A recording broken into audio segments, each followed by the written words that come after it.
Yeah.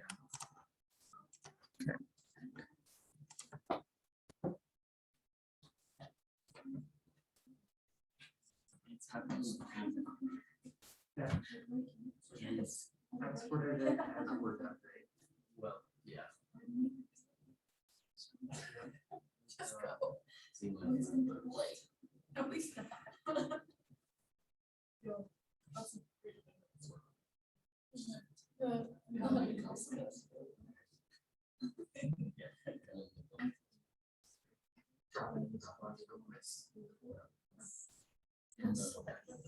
Like a history teacher. Yeah. For real. Imagine. Oh, like, that's good. That's really funny, actually. You can't tell me that's not good. That's funny. It's very This one, it was so much. This is really happy for that. I was like, oh, no. That's cute.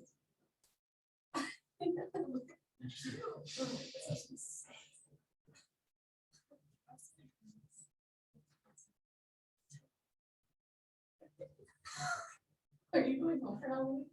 Are you going to see my mom? Are you going to see well, I would. I think what it's doing. Whatever.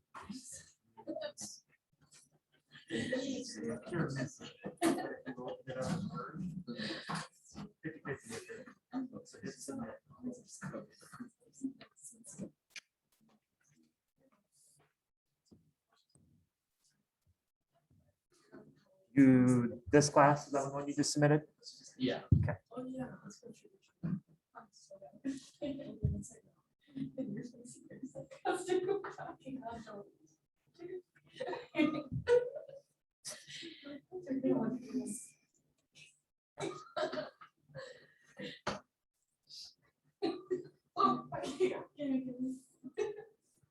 Hey, here they are. Yep.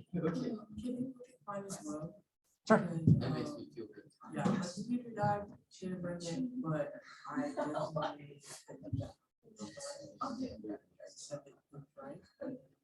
It's like PDF is saying it's going the right way, but it says. It did it? Yep. Okay, good. Because it wouldn't let me pull it up on my own computer. Yeah. That bugs me. I just do it. Could you see it? Like, when you, like, second entry there, but could you like pull it up? That's what happened to me last time. I was like, bro, this is not right. And I was like, I'd rather test it and not drag it tomorrow, but it's cool.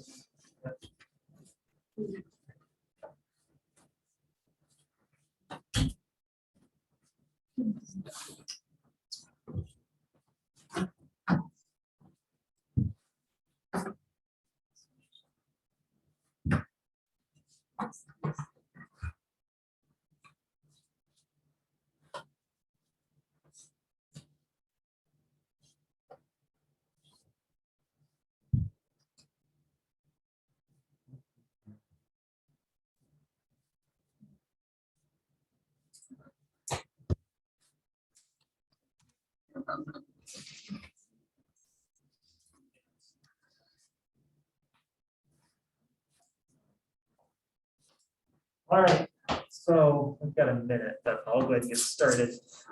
So I'll start grading your essays over the next couple weeks. As soon as I grade it, I'll just drop it back into the Dropbox, and it'll just be a PDF of my comments. All right. So then you can kind of see any formatting or anything like that. There will be a little reflection assignment that I'll ask you to do. Again, takes 10 minutes of your time, 25 points. And you schedule a meeting, but you'll see an announcement pop up telling you what to do, okay? Also, next week, I will give you your final exam essay topic. And so then you'll have between now and when the essay is due in December. So maybe learn your lesson from the first essay and not wait till the last minute and just knock it out, okay? Cool. Other stuff. I'm sure you've heard by now that we're not returning after fall break. in-person classes. So I will be coming up with how we're gonna do class. Just a general consensus, you want live lectures or recorded lectures with discussion? Okay, based on the last 2 times I did that, less than 25% of the students did it. Yeah, like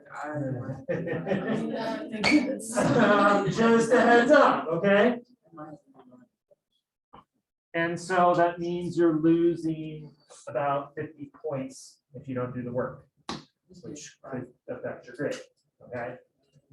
So as I start to think about what that will look like, I will let you know and we'll talk about it, okay? But based on experience, students don't do the work when I do that. So, yeah. So today we need to finish up with our topic and then looking ahead, next week, we're going to talk about chapter 8. Any questions about what's coming up? Everybody got your paper in okay? Cool. All right. So then let's pick up where we left off on Monday. Oh my gosh, I don't know what day of the week it is.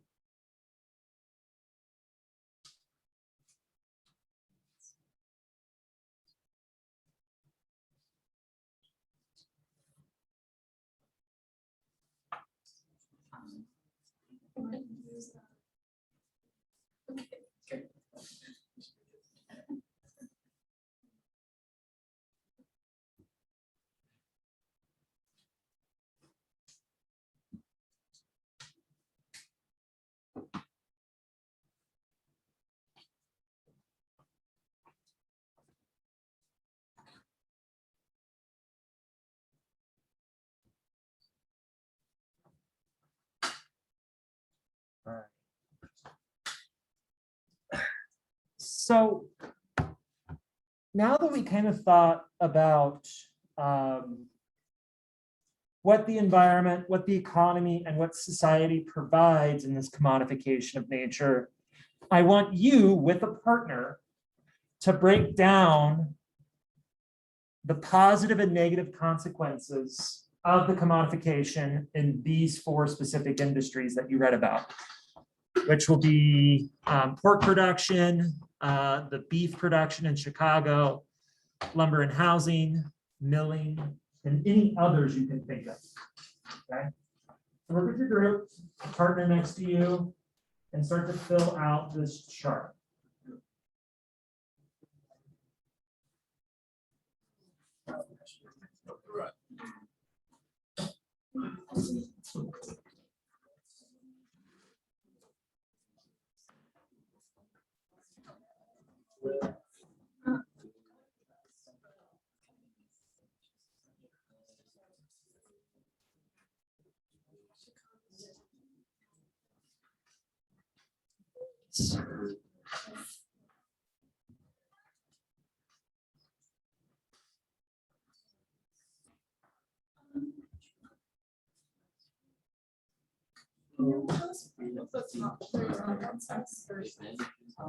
So if you just close the instructions. Oh.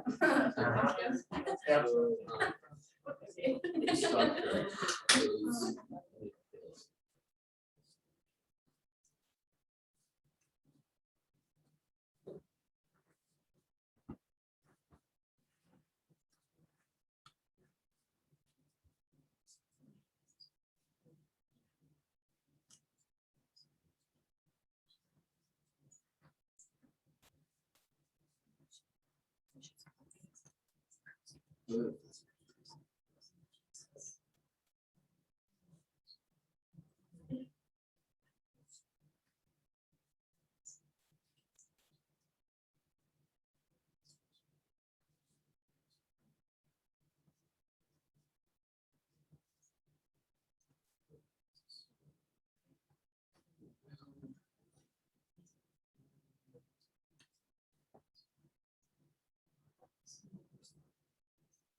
All right, just a couple more minutes.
Let's take a look at this. So I think one of the things that's important to note is if we are considering this in the context of this new market culture, right? Each of these industries, pork, beef, lumber housing, milling, et cetera, all provide what? Positive. What do they all share?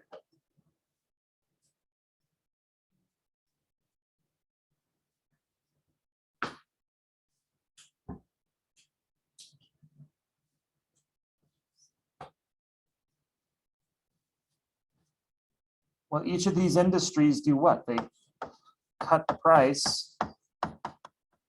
That's good for the consumer, right? That could apply to all of these industries. Make that a lot smaller.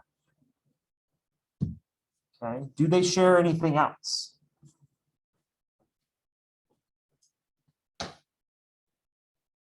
So we've lowered the price. Go ahead, Alex. More jobs into the. Good. Anything else that they all share?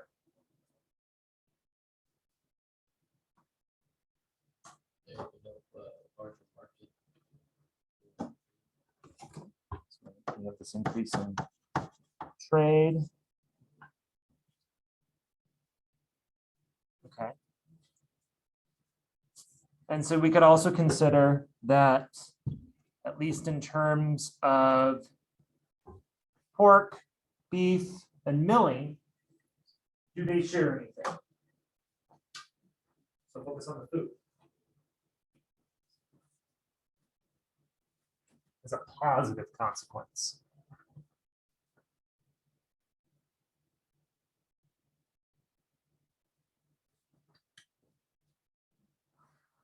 How about increased availability? This is not working the way I am planning. Right? More have access to this cheap food, right?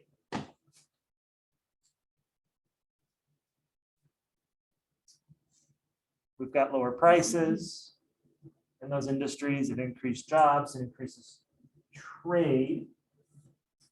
But what's a negative consequence of these three food commodities?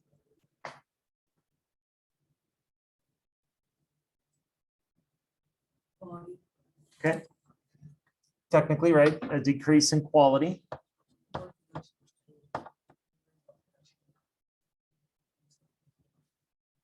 Say that again. Okay. Well, and if we think of like quality and production, who is that really affecting? Okay, it's affecting the consumer, but who else?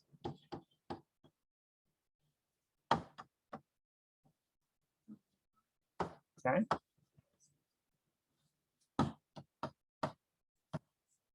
This is just not keeping up with my handwriting.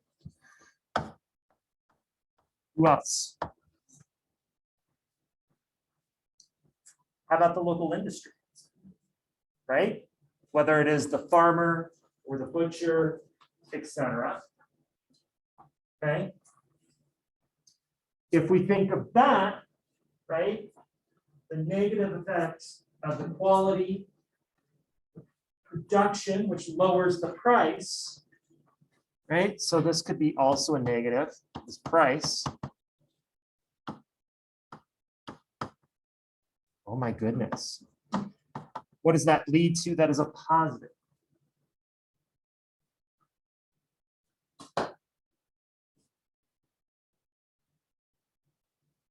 What do farmers and ranchers gain from the negative consequences of commodification of agriculture? Farmers?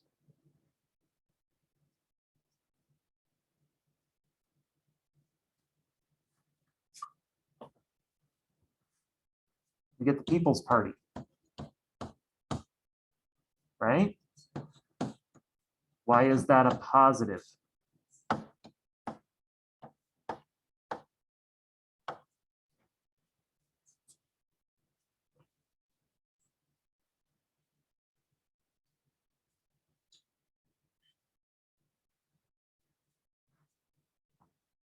This third party in the late 19th and early 20th century represents the interests of farmers, of labor, people of color, and women.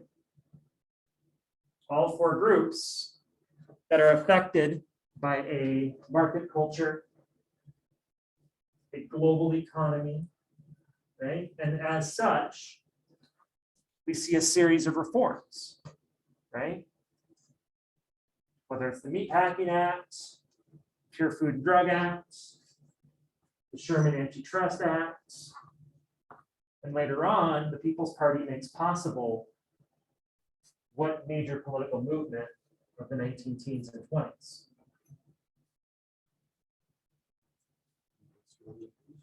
Political movement. The progressive era, right? which you see, again, effects on working conditions, unionization, wages, hours, etc. Okay, you don't have the progressive movement without this, right? Because it lays the groundwork for these individuals to make those gains. How about the environment? Not a lot of you focused on the consequences of these industries on the environment.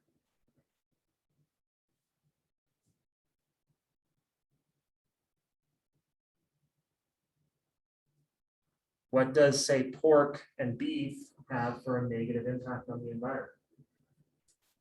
Okay. Go ahead. Right? Alters the landscape. Whether we're the first half of the 19th century with large rangelands, or when we get to the stockyard in the second half of the 19th century, right? This industrialization, right? The consumption and damage at the stockyard.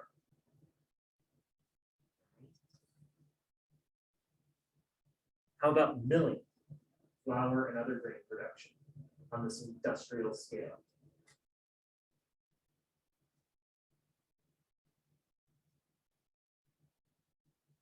We start to focus on this cash crop, right? Wheat, rye, barley, corn. We delve into a monoculture. What's the adverse effect of that?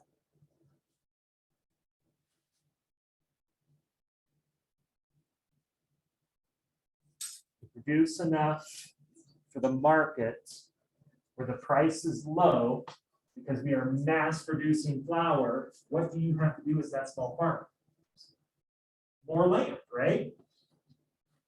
So what's the problem of mono agriculture?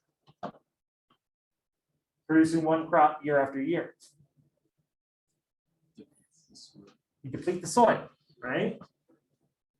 And as you read, it just pushes us to move further and further westward to gain more land. What you'll read next week, there's the push to put nutrients back into that land, right? Through animal-based fertilizer and later chemical fertilizer, but what's the problem? It's too expensive, right? You're making pennies on the ton, and your fertilizer is anywhere between 2 to 4 times that cost, right? So there's no way that you as the small farmer can make ends meet, okay? Cool. How about lumber? Any positives of the lumber industry? Yeah. Right? Builds American cities, right? Through those houses you literally ordered through the catalog. It's weird to believe, but you used to. My grandparents used to live in one in Wheat Ridge, so North Denver, right? And you could go around the interior of the house, and in certain places you would see the label that said Sears and Roebuck. It gave you the item number and the year that it came out of the catalog. The craziest thing, right? Okay, so we're able to build more houses to meet the demands of growing cities that are spurred on by these commodification of agriculture. What's the negative consequence? The obvious one, deforestation, which I think almost all of you got. But what's the problem with deforestation, Alex? Yes. Yeah. Sure. But the deforestation of the softwood forests in the upper Midwest had what consequence to the local community besides fire?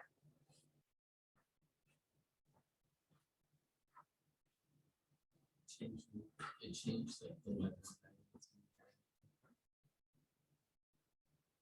It also led to flooding, right? So if you go into a lot of the state and local history in Minnesota and Wisconsin, not only do you see an uptick in forest fires, there's an uptick in floods, right? Meaning more 100-year floods and more 50-year floods start to happen, right? So there's a statistical increase in both of those events, right? And these events are affecting communities because the communities are growing up around forests, right? Okay. Cool. So in a sense, right, while we are able to have increased availability of food at a lower price and access to housing and the access to jobs, right? It benefits America in the short term, but what's the long-term consequence of all of these industries?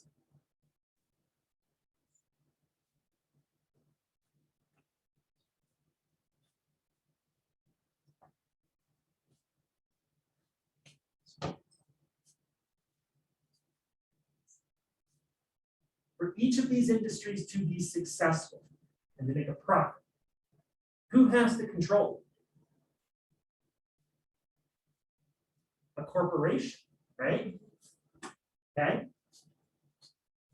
And as a result of this dependency upon corporations, the growth of them in the mid to late 19th century, how does that affect America? Right? At the expense of labor. And in this particular case, what we're interested in is the environment, right? Consider how your breakfast table with that General Mills, Post, whatever cereal you eat, that money that you pay for that box of cereal, $5, $6, whatever it is, right? Farmers get less than 0.5% of that today. Right? So the only way that anybody can make money off of producing that grain is not to be that small farmer. Right? Maybe to be a member of a co-op, or more likely, just leave. And so what we're going to notice over the next couple of weeks is how in the mid-19th century, before the Civil War, close to 80 to 85% of Americans live in rural areas, to which 2/3 of them live on a family farm.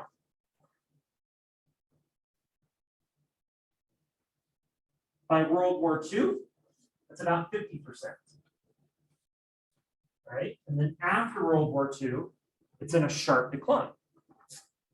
Because corporations like General Mills, Pillsbury, Post, etc., their power just continues to grow. Right? And our food becomes less and less produced by people we know. But for us, we're okay with it. Why? Widely available, and it's cheap. Right? And yeah, you know, my family in Iowa does benefit from industrialized agriculture in the post-World War II period. I have family that works for Post Cereal in Cedar Rapids. Right? I had an uncle that was a plant manager for Tyson Foods in Iowa City that mass-produced chicken nuggets, right? That we all grew up on, right? Gave them a middle-class life, but they're what? Disconnected from the land. Okay, cool. Questions? All right.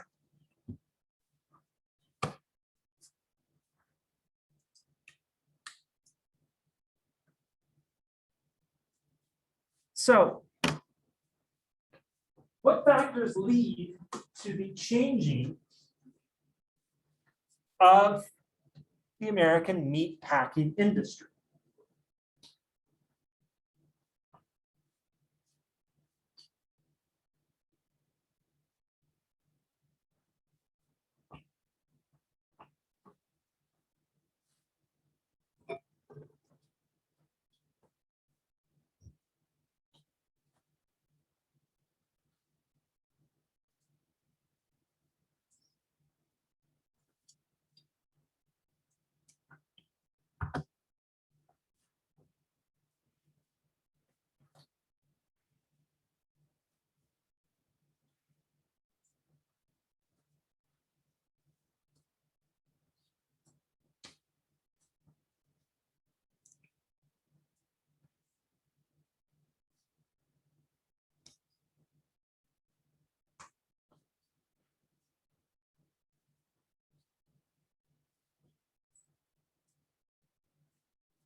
Okay, so one of the challenges in answering this question is the time and place we're considering, right?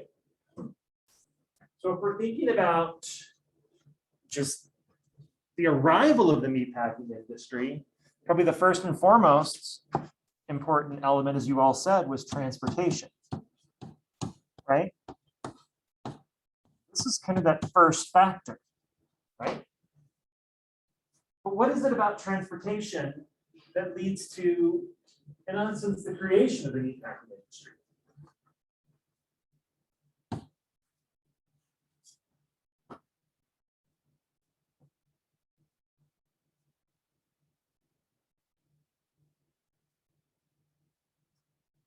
I know you're exhausted.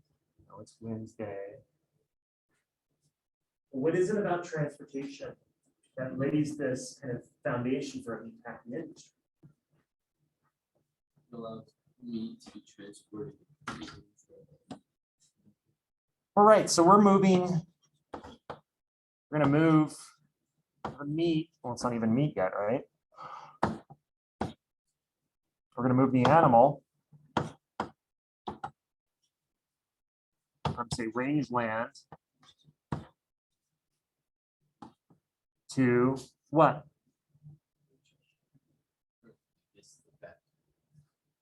Well, to basically that stockyard, right? So we're covering, hundreds of miles. Okay. All right, so we're gonna be able to move. Well, what's the problem with moving these sheep, these pigs, this cattle, whatever it is? Hundreds of miles on a rail car. It's super expensive, right? You have hundreds of head of cattle. Your train car only holds, say, a dozen or so cattle, right? You're going to need so many rail cars to make that work, right? Which makes that train longer, which becomes expensive for that railroad owner, right? So they're going to charge you more money to offset the energy costs that they have, all right? So there is this kind of fine line in how transportation works in the meatpacking industry. What's kind of the second thing based on your responses? I'd say kind of the common thing is refrigeration.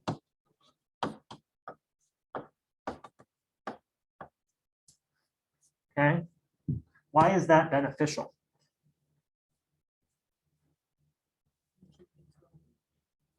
Okay, makes at least the beef not spoil as quick. But you're not moving the animal, you're moving the meat, right? Okay. What's your third kind of stage in this meatpacking industry?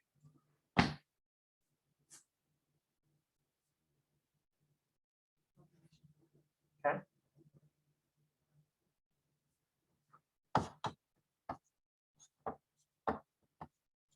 There's the labor and the demand. But all of these lead to what consequence?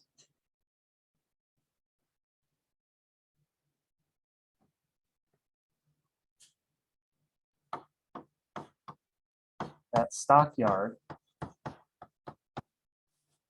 And that, as you said, that kind of declining quality of meat, issues for the labor force, the environment, etc. Okay. And so ultimately, what changes this scenario?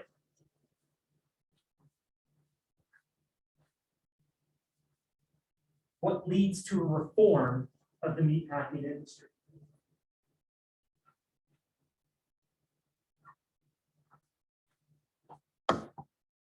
It's Sinclair's book, The Jungle, right?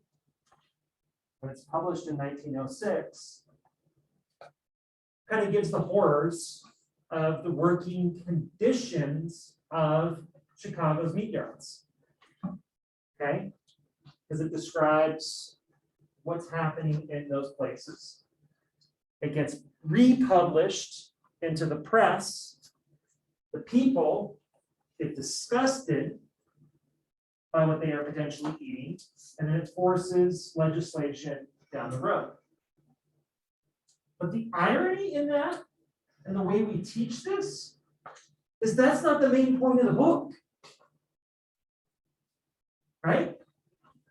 The main point of the book is the story of immigrants and the immigrant experience in early 20th century America. And how they face this uphill battle because of anti-immigrant, racist values that Americans have at the turn of the 20th century. It tells the story of a man and his family, and the ebb and flow of that experience to achieve the American dream. All right? And so when we think about the impact of this book in the history, we never focus on that story, we focus on the meatpacking part. Yeah, because it's kind of the most sensationalist, right? It's the grossest passage. But what that does is it removes the humanity from the work. Okay? All right. So questions about the commodification of nature. All right, let's log in and take your quiz.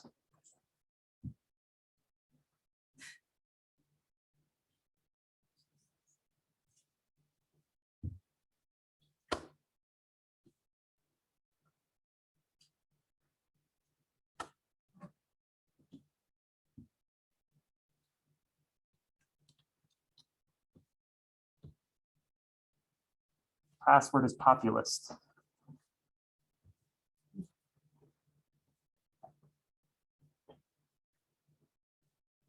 When you're finished, you're good to go.